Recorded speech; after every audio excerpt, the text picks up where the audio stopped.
Mambo vipi? This is Konde Boy Jeshi, the CEO of Konde Gang. Niko hapa kwa address hili jambo linalohusu mdogo wangu Chinga.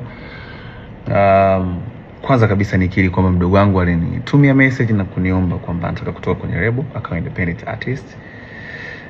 Na mimi nilimjibu straight kwamba mdogo wangu, wish all the best. I got you back all the time as usual. Kachini na viongozi wa Konde Gang, video contacts, mfanolize, muone mnafanyaje. Contract inasema endapo atataka kuterminate na ku-own master, kununua ku-own master. Nikisema master na maanisha catalog, the whole entire catalog. Nyimbo zote hata zile ambazo amezifanya mimi ili ziwe za kwake lifetime. Just naingiza pesa kwake lifetime. Inatokea alipie kuzinunua hicho kiasi cha pesa kilichotajwa kwenye mkataba ambao mdogo wangu alisign 4 years ago na kampuni ya Konde Music. Hayo ndio ilikuwa ni mazungumzo na lakini sijui nini kimetokea kwake baadaye.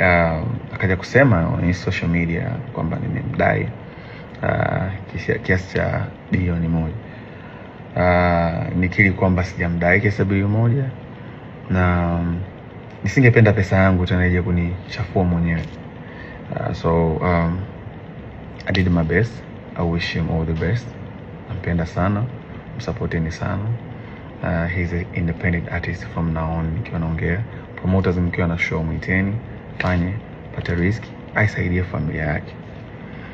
Even though lengo tupate risk wote kama ilivyo mwanzo, as you know, ni biashara na tulikuwa tukijitahidi kwa uwezo wetu kuwekeza ili kukuza career ya msanii ambayo itakuwa ni lifetime na kuchange maisha yake. So far tumshukuru Mungu kwa support yetu, tumeweza kufanikisha kuwaletea superstars kadhaa ikiwemo Chinga, kina Angela, Kili Chidi walikuwa kina Country Boy, na wao wote waliondoka hakuja kuwa na matatizo yote, na wote wana own masters zao na for good and for peace. Hamna mtu yote mwenye malalamiko ya kudaiwa. So that's how we live by lifting each other. Lakini pia speaking of BASATA, nilipata mwito na niliomba management yangu niwakilishe, nataka kujua issue ni nini, kwa sababu sikutegemea, na kwa sababu mazungumzo alizungumza naye na bwana Chinga, sikutegemea kama angeweza kufika BASATA. Baada ya sanaa na usuluhisho. So niliomba management yangu niwakilishe, izungumze na viongozi wa BASATA kuona wanapataje mwafaka, lakini wakaniambia so far nisingeweza kuyashare sasa hivi. Mimi sikuona haja ya kusuluhisha na mdogo wangu au msanii ambaye nimemtengeneza mimi mwenyewe. Sikuona hiyo haja ya kutengeneza kadhia, sikuona hiyo haja ya kutengeneza sintofahamu na mitaharuka. So as I said, my decision kuhusu aende akafanya muziki wake na make sure mnamsupport pia.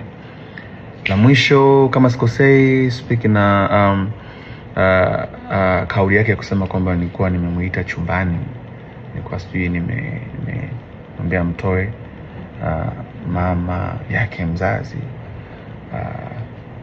It's sad, na sio kwamba sijui how it's tarnish image, na sio kwamba sijui kuna baadhi ya watu wanaweza wakaamini kwa ni kweli, lakini sina namna. Mtoto akinganyea mkono huwezi kukata, utafanyaje? First, nimemwachia Mungu. Second, nimemsamehe. Na mwisho namwombea. Mimi sihitaji msamaha wote kutoka kwake. Akiona kuna tija sawa, akiona kama kuna haja ya kuomba msamaha watu walosikia maneno hayo ni sawa, lakini pia anastahili kuomba msamaha zaidi ni Mwenyezi Mungu. Kwa ikimpendeza basi kwa wakati wake inshallah aseme sana, aongee na Mungu wake kwa moyo wake wa dhati kabisa. Naamini itamuongezea baraka zaidi na atafika mbali zaidi. Kwa upande wangu mimi sina shida kabisa, na yeye ni my brother na si ataendelea kuwa my brother. Konde Gang nyumbani kwake because Konde Gang made him. Kwa hiyo wish him all the best.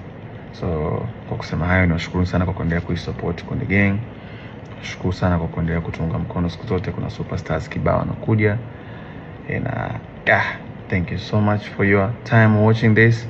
And Konde Gangs for everybody. This is Konde Boy. All love.